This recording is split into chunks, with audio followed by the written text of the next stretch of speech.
My English teacher. I had an English teacher. She was a lady. She used to wear her hair in a top bun and used to play games with us. Not unlike many schools, we were told to study to learn our lessons by heart and puke them on the answer sheets. But in her class, we did never wrote, oops, learn by heart. In her class, we learned with a heart. We were in the spiraling age of teens and we talked so much.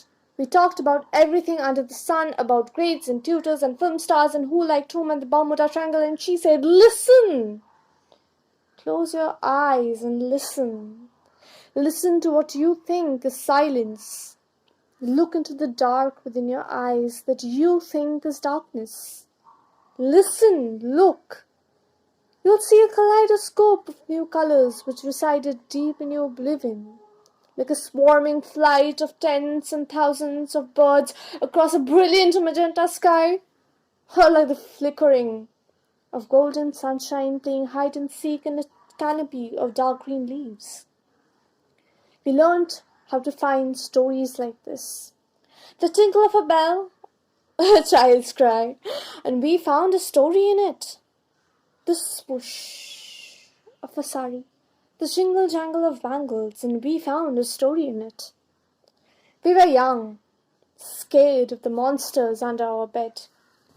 We tamed the monsters with our stories. And one fine day, she was no more. She left our hands and urged us to walk on our own. We grew up scared of the monsters within us. We tamed the monsters with our stories. We held new hands that shot up eagerly to tell us how much they know.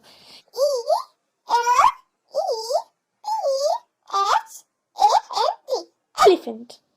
A child spelled in a sing-song voice.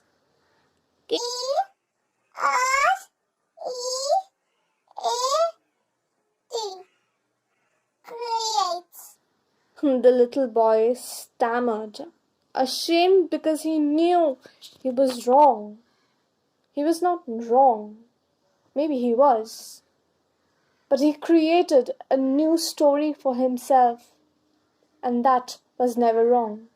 It is important not to stop. You can be anything you want to be.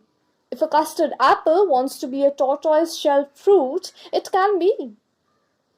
And then we had an English teacher.